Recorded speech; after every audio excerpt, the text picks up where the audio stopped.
Hi everyone, welcome to today's Lifestyle Stuff Guru episode where we're looking at life after love. This is your coach Ava and I am going to have a nice chat with you about what happens after the divorce. What happens on that first date? Why is breaking up so hard to do? So get yourselves comfortable, get your nice cup of coffee, and we will be back with you in a moment. Hi everyone, I hope you're nice and comfy and settled in. Today we are looking at life after love. Joining the dating game again after being settled for a while is scary. There's barely a way to leave an existing relationship without feeling vulnerable, either because of the gap left by your mate or by the gutting way in which the togetherness dissolved. Usually, it's a cruel mixture of both. Even if you've been in a relationship that other people didn't consider to be a marriage, it's not about how official it was or whether there were children involved or even whether you were together for a decade or a shorter period of time. For every situation we face together as a couple, we build a story together. As time goes by, this story is less and less the story of two individuals and more the story of us. To extricate your own identity and your own dreams and your own hopes and fears from the future you envision as a couple becomes a painful, necessary, and time-consuming process. We've all asked the question, time and time again, why does breaking up hurt so bad? While you're with someone in a relationship of any definition, there are areas of yourself that you protect and areas where you assume that your partner's got your back. It works that way whether it's a friendship or a romantic relationship or a business partnership or a relationship with a relative like a parent or sibling. When the relationship ends, your fuzzy, untanned, squishy bits are suddenly exposed. And it's at the very least uncomfortable and possibly debilitating. So apart from just missing the person you care about and finding a future where they're not a pivotal main character, you're redefining how you experience yourself. And believe me, you don't just stop loving someone just because they've moved on.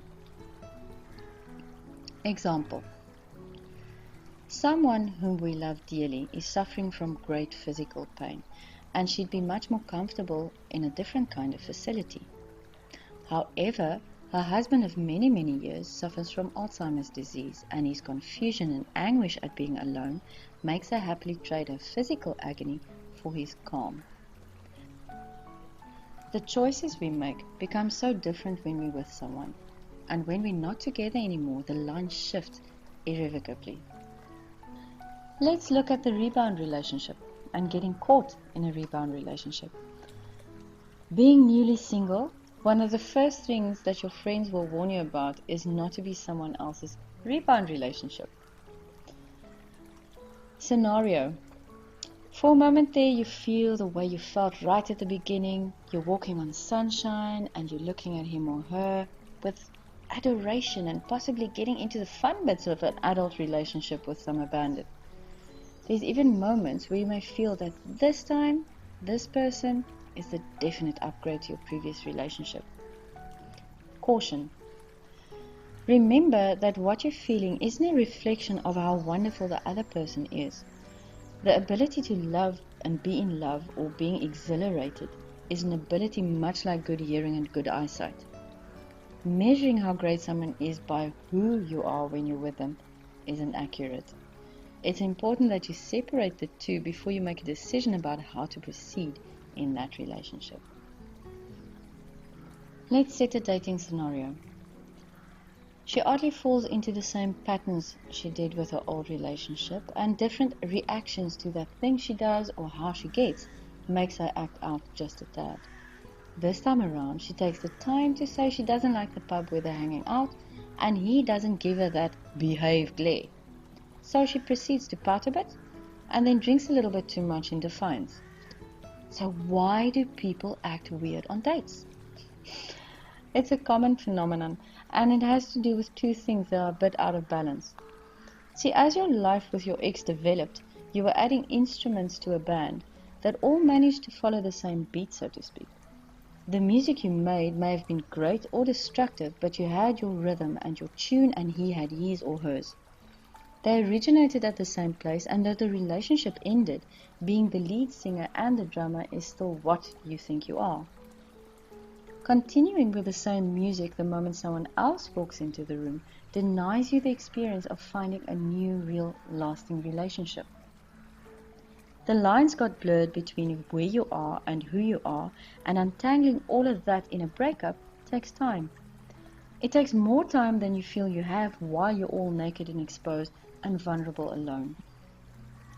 Now, instead of learning what works for two people who walk onto a dance floor waiting for the music to start, you're trying to continue without missing a beat to a song that probably isn't playing anymore.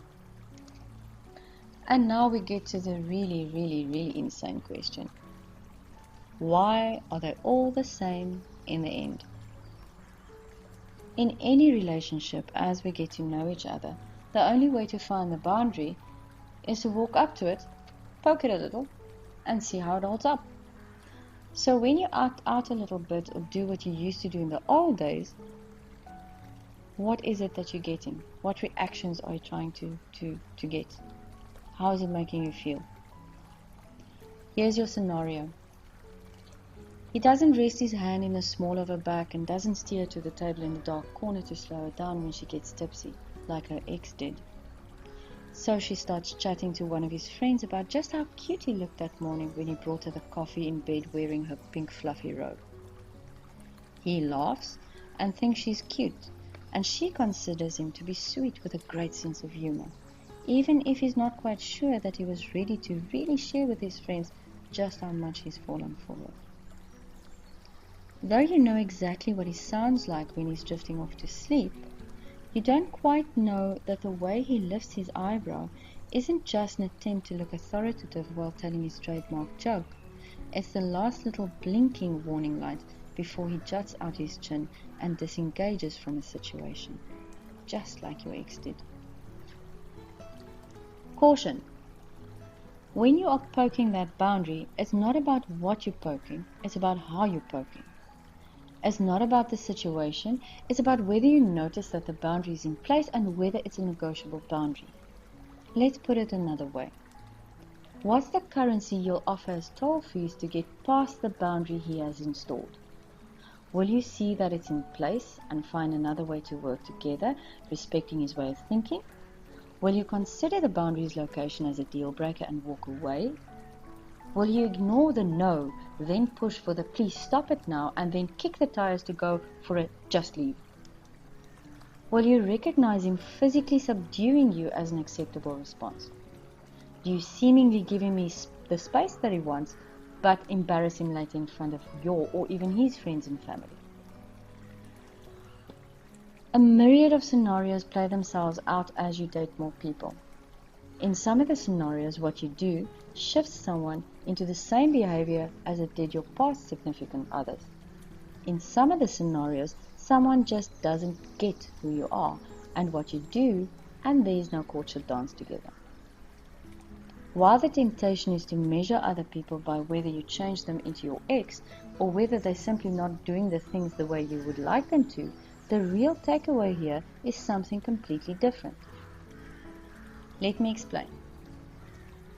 The measuring process has two steps.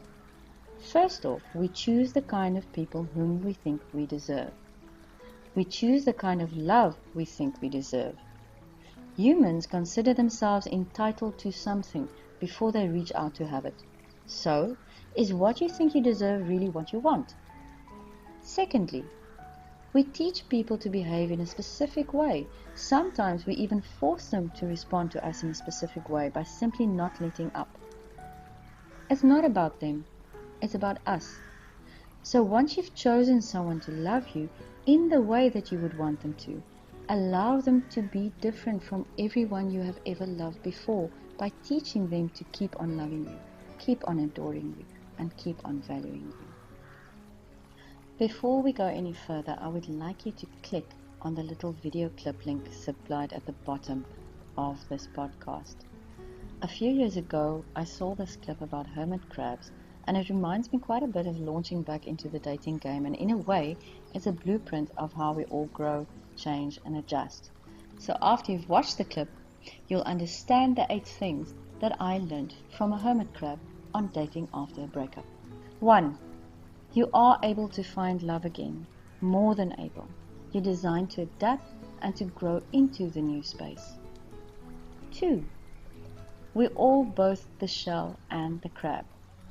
Sometimes you're the hermit crab who has to adjust your expectations on how pliable you can be, and sometimes you're the shell who has a life with specific things in place that aren't negotiable.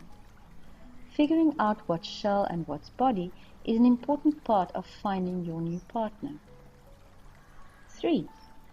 Even if you think that there's never going to be another shell for your specific little bottom, there will be, if you're willing to go out there and if you're willing to allow yourself to grow into a different life than what you expected. 4. Don't grab the first shell you see when there's exposed flesh around. You could be muscling your way into something just about the same as what you were trying to leave behind in the first place.